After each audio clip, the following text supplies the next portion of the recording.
Olá, como vocês estão? Espero que estejam todos bem. Hoje vamos conversar sobre culpa, só que de um jeito diferente. Hoje a gente vai falar sobre o lado positivo da culpa. Sabia que a culpa pode ser benéfica? Ela não é só tão ruim, não. Mas vamos conversar detalhadamente sobre ela. E para começar a falar sobre culpa primeiro, culpa é um sentimento, claro, que vem da emoção. Sabe, emoção? Emoção é aquele primeiro impacto, é aquilo que o nosso corpo primeiro sente, tá? Poxa, errei. Nossa, que merda que eu fiz. E aí o corpo reage na hora. E vem aquela sensação, aquele feeling que você sente na hora, né? Poxa, que merda que eu disse. Para que eu falei aquilo? Aí você sente. Aquilo é uma emoção. Vem aquela emoção, poxa, errei. Né? A emoção de você ter errado, de você ter falhado. E aí, daqui a pouco, vem o sentimento de culpa. E aí você começa a alimentar esse sentimento de culpa. E para poder a gente conversar sobre a culpa, tem muitos autores, né, eu estava lendo a respeito, eles trazem a culpa como um sentimento social. Por quê? Porque está ligado a alguma falha, a um erro que eu cometi, referente a uma pessoa, a um animal, né, a uma instituição, ou até a mim, só que referente aos meus conceitos éticos, né, ao que eu tenho, a minha constituição moral, civil, né, de vida em sociedade. Então, eu tenho uma constituição moral, né? Moralmente na minha sociedade eu sou uma pessoa, moralmente eu tenho as minhas regras, os meus conceitos de pessoa, tá? Então, quando eu erro, quando eu falho ali com um desses dois, né, esses dois meios, vamos dizer assim, eu tenho a culpa, tá? Por isso que eles falam muito que a culpa é um sentimento social.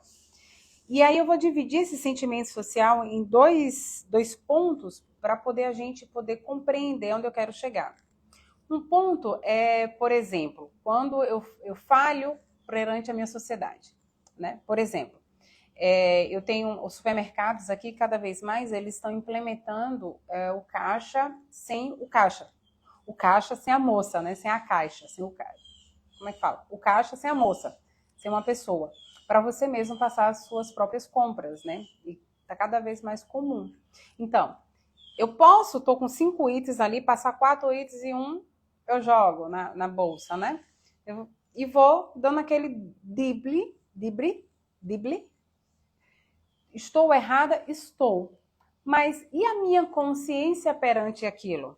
Né? Eu vejo o supermercado como rico, como que aquilo não vai fazer falta, e eu estou precisando, eu estou com dinheiro pouco, eu não tenho condição, eu preciso alimentar minha família e eu preciso fazer esse artifício, né? Mas a minha consciência, ela não percebe aquilo como danosa, né? Aquilo não me doeu, e eu faço aquilo e vão para casa. Posso até ser capaz de repetir mais uma vez. Ou eu realmente estava sincera que eu não tinha dinheiro para comprar aquilo, eu precisava de alimentos para meus filhos, né? Cheguei em casa e fiz, dei a comida, mas que isso não vai se repetir mais, etc e tal. Então, culpa está muito relacionado também à minha intenção, à minha consciência perante aquela situação. Uma outra forma também é contra os meus princípios, né? Os meus princípios morais. É contra os meus princípios morais, por exemplo, a traição. Só que aí a carne é fraca, fui lá para trair meu marido. E aí? Depois aí recai aquela culpa, né? Que de repente vira um remorso e você começa a se sentir culpado. Ou seja, eu me auto-traí, eu me auto-puni. Tá? Então, tem essas duas relações de culpa quando você erra, com esses dois conceitos, e aí é onde eu trago o lado positivo da culpa. O lado positivo da culpa é o despertar da consciência. Em que sentido? Poxa, eu errei. Se eu percebo que eu errei e eu vou me trabalhar para que isso não se repita mais, para que não aconteça mais, significa dizer... Eu espero que o barulho não esteja passando para o vídeo, porque aqui está um barulho.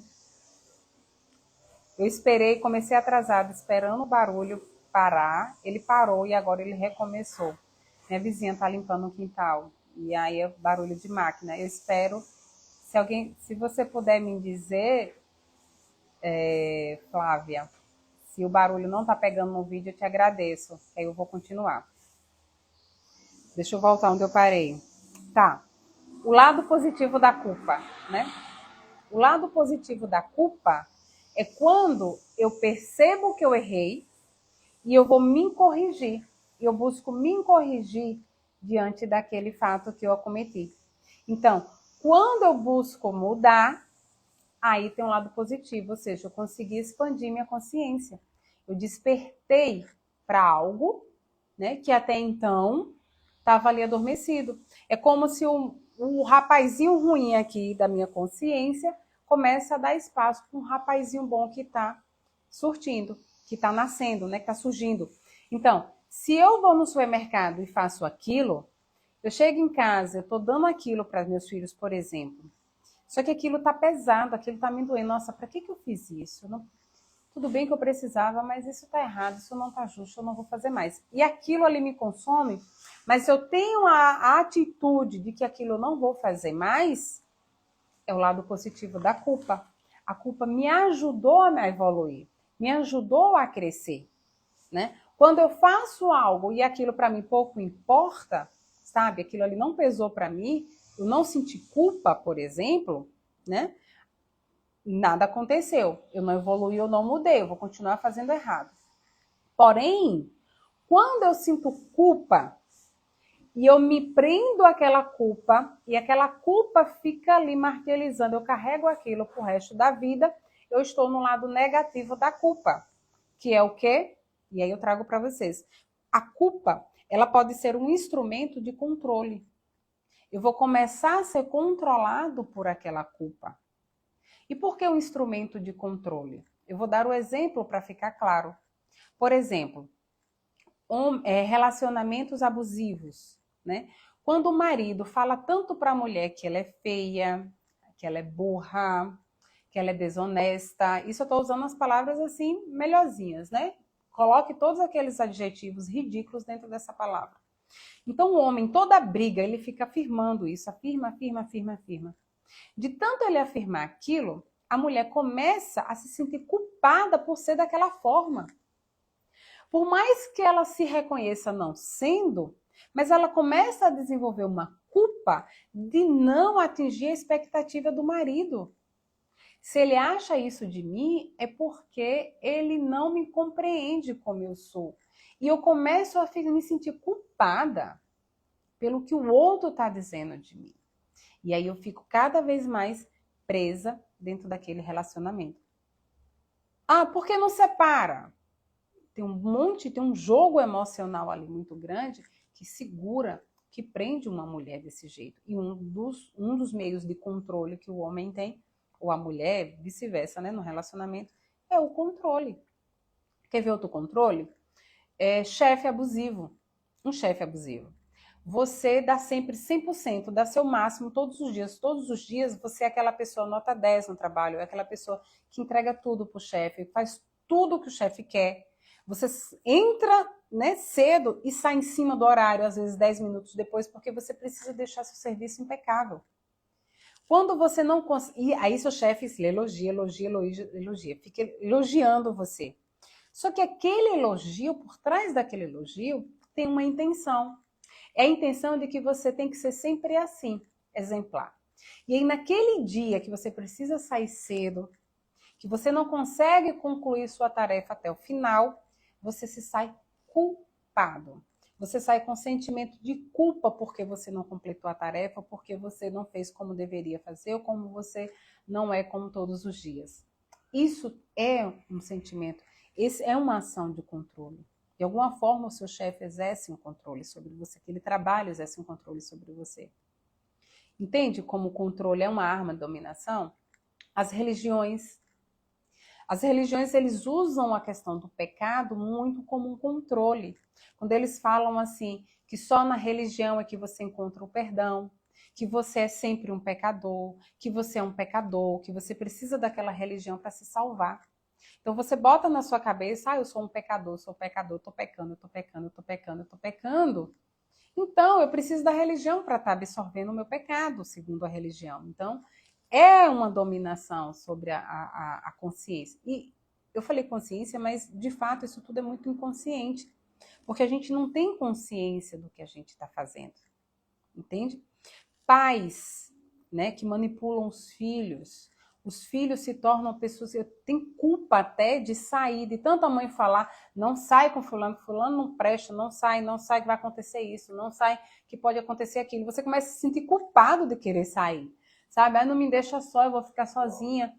Entende? Chantagens emocionais também desenvolve a culpa nos filhos e os filhos não largam os pais, sabe? Por um sentimento de culpa, porque se ele sair, a mãe vai ficar sozinha, etc e tal.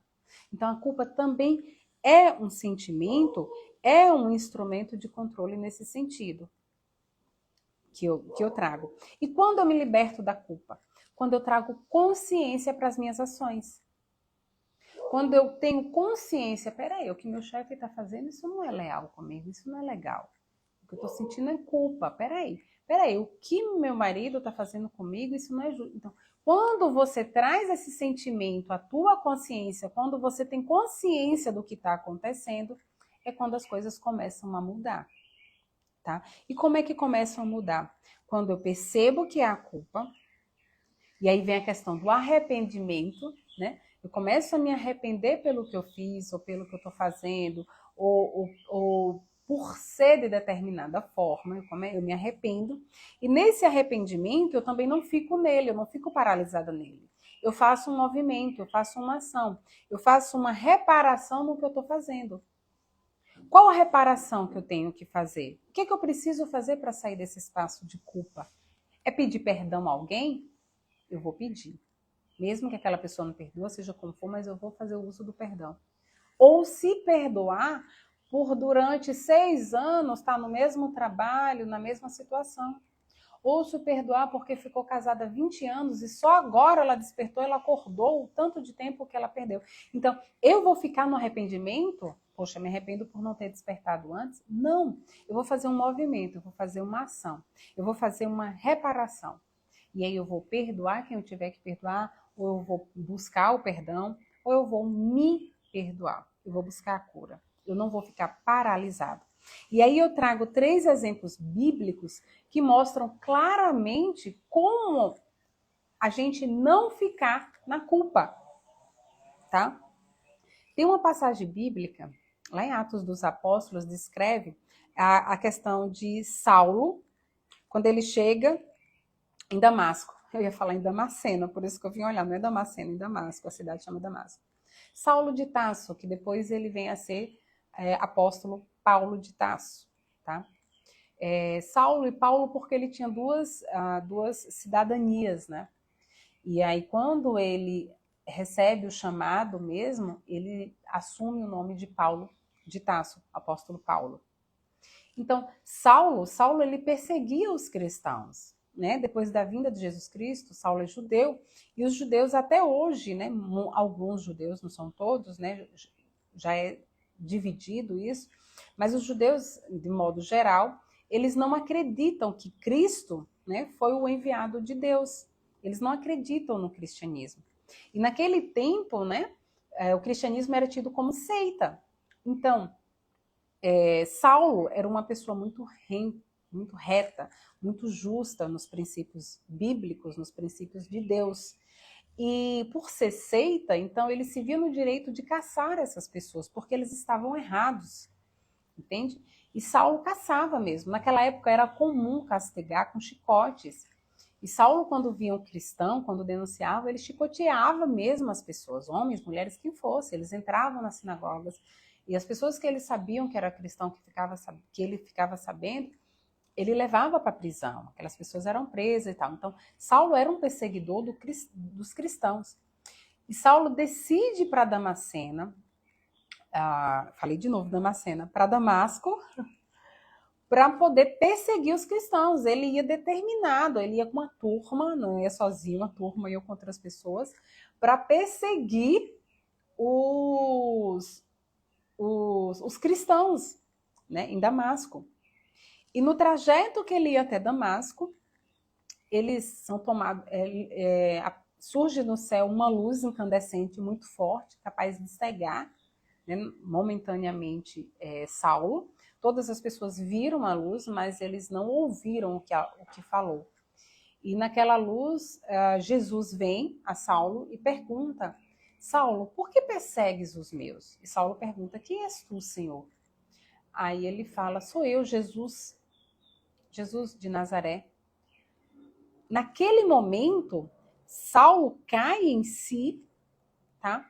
Mas ele não é tomado por culpa, ele não entra em lamentação, em justificativas. Saulo de imediato pergunta: o que queres que eu faça, Senhor? O que queres que eu faça? Naquele momento, Saulo faz um movimento de reparação. Naquele momento, ele não pensa, ele não justifica, ele não argumenta. E pergunta: o que queres que eu faça, Senhor? E Jesus fala: segue para a cidade que as instruções serão dadas, né? Que você vai saber o que fazer.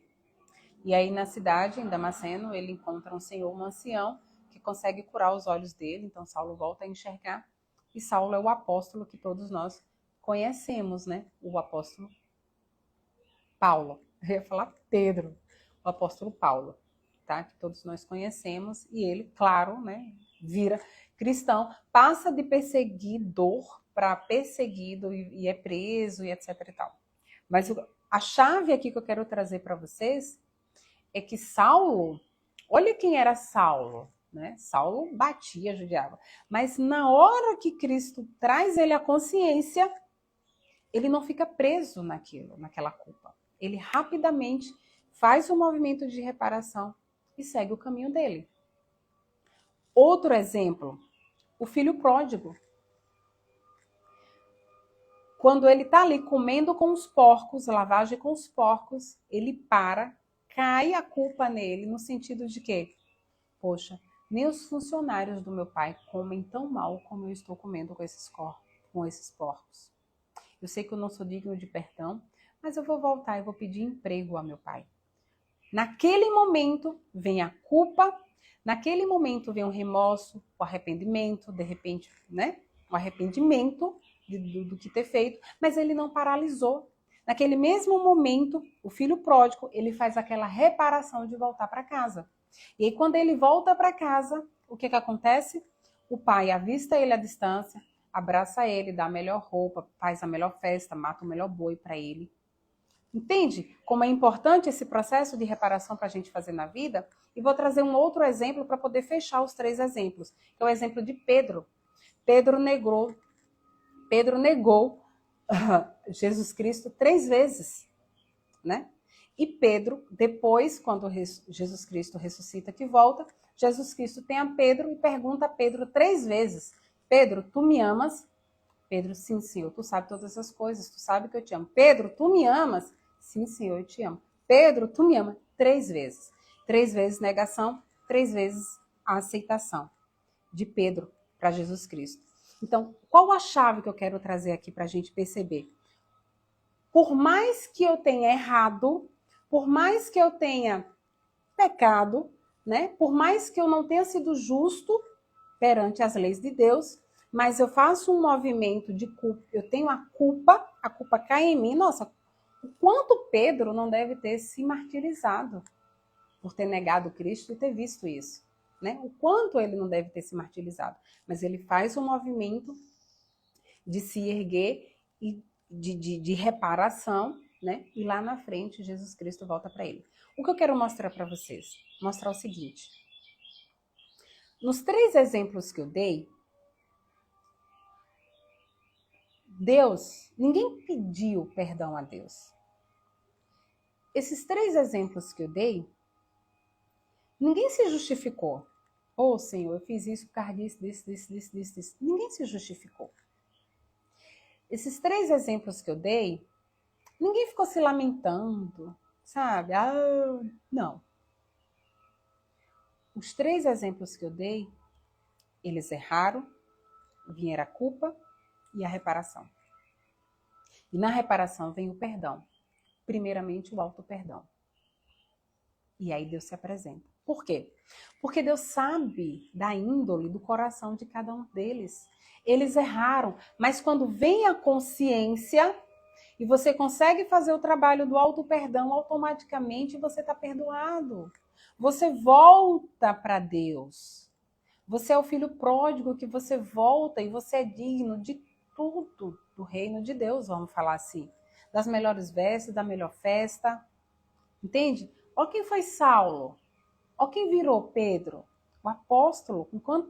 Quantos textos bíblicos lindos Paulo escreveu na cadeia. Né? As epístolas que Paulo escreve, ele escreve na cadeia. Paulo não pode caminhar, não pode ir, mas ele pode escrever. Ele continua o cristianismo, vamos dizer assim. Né? E Pedro, 3 vezes ele fala, eu te amo, Senhor, então apazigua minhas ovelhas, Pedro, vá. Entende? Deus é amor, ponto. Deus não julga, Deus não critica, Deus não bate, Deus não castiga, Deus é amor, só isso.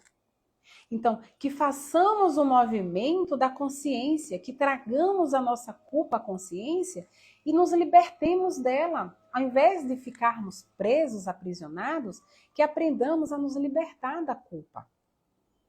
Esse é o processo. Que nós consigamos transmutar a culpa em dever.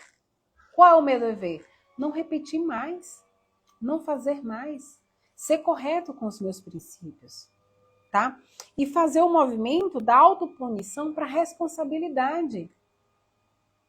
Sabe, ficar lá se autoflagelando, não. Eu reconheço que eu errei. A responsabilidade é minha, mas eu quero seguir e eu vou diante e ponto e acabou. É esse o caminho.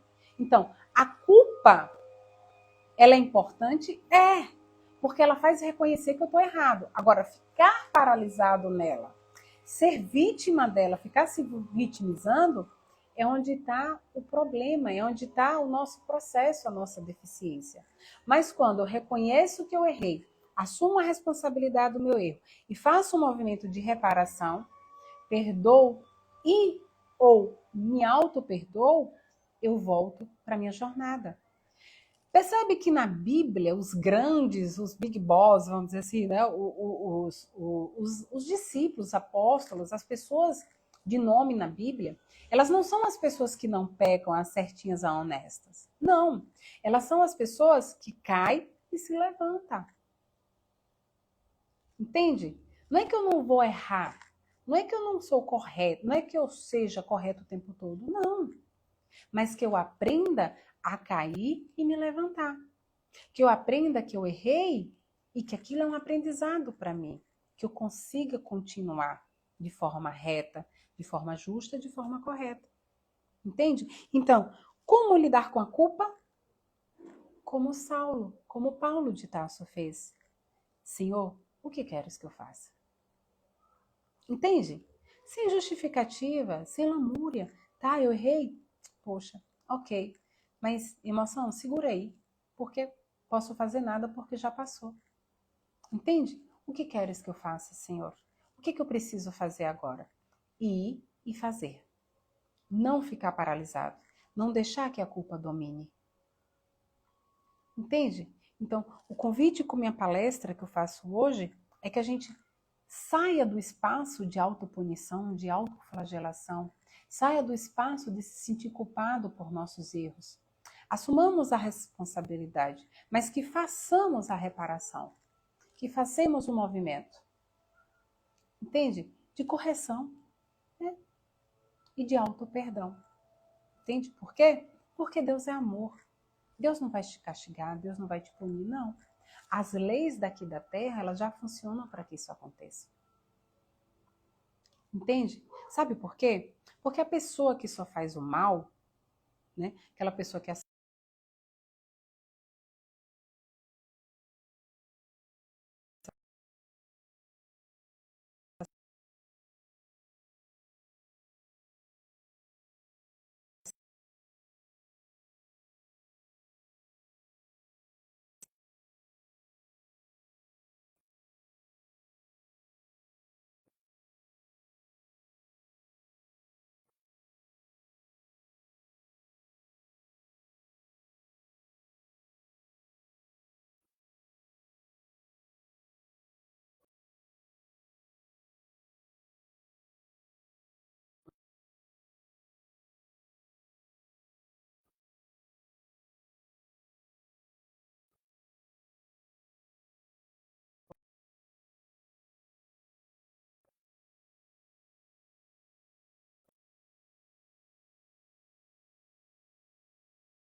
O vídeo deu outra pausa, mas voltou. Vamos relaxar. Convido vocês para relaxar os pés, relaxar as mãos, assentar o quadril onde você está. Relaxa os ombros, relaxa os olhos, a testa, o pescoço. E faz 3 respirações profundas. Mais uma, inspira, conta até 4 e solta pela boca. Inspira, conta até 4 e expira pela boca. Inspira, solta.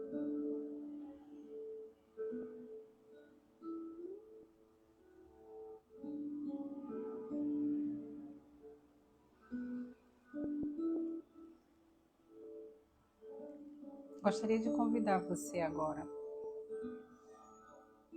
a trazer esse sentimento de culpa, se você o tem, é claro. Se há alguma coisa a ser perdoada, a perdoar. Se há esse sentimento de falha, de erro com alguém, com um animal, com alguma instituição, ou consigo próprio. Ou se você vem fazendo alguma ação que você sabe que não está íntegra, que não está correta, mas que você se vê obrigada a fazer ou se vê direcionada a fazer, coloca essa situação agora, nesse momento. Traz ela, expõe ela agora para a tua consciência. Faz esse movimento de olhar teu interno, de colocar a tua consciência algum erro, alguma falha, que isso está te atrapalhando a condução da tua vida de alguma forma. Então traz esse sentimento para fora, expõe ele nesse momento.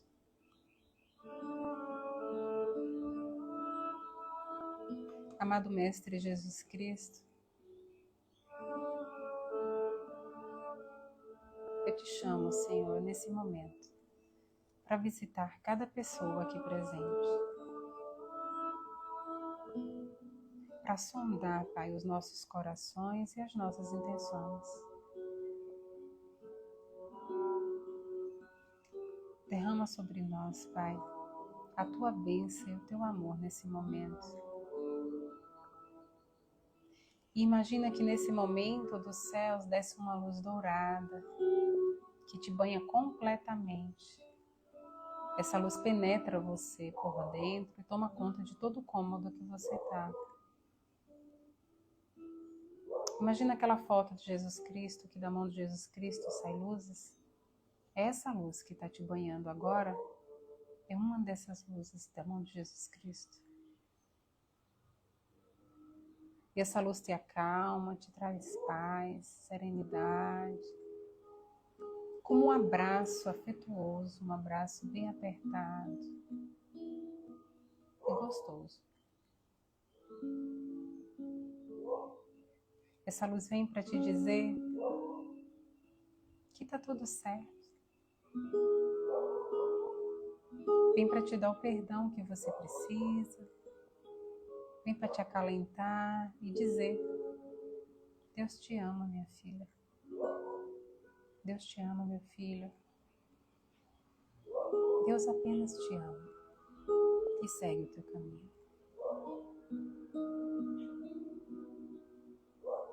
E afirmados na nossa fé,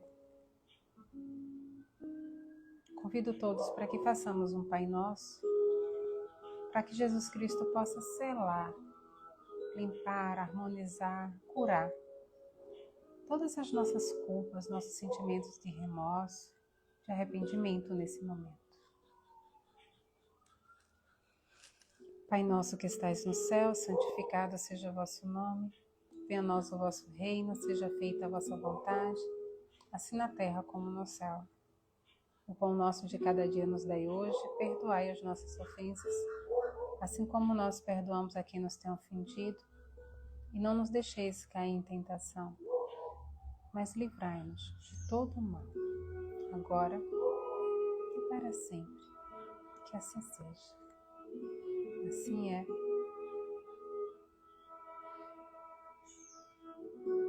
Obrigado, amado Mestre Jesus. Obrigado, Senhor. Obrigado, Pai, por tanto amor, por tanto cuidado e tanto zelo conosco. Muito, muito, muito obrigado.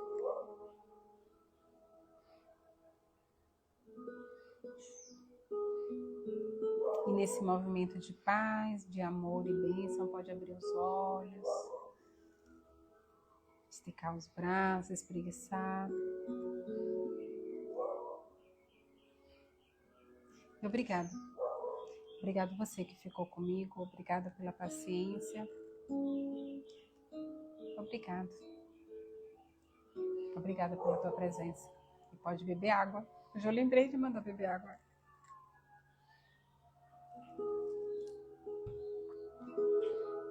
Obrigado. Gratidão por você estar comigo hoje, gratidão por estar me assistindo, gratidão por esse momento lindo. E gratidão, Senhor, por essa cura linda no dia de hoje. Fiquem com o nosso amado Jesus Cristo, com o nosso Pai Celestial. Que assim seja. Excelente final de semana para todos.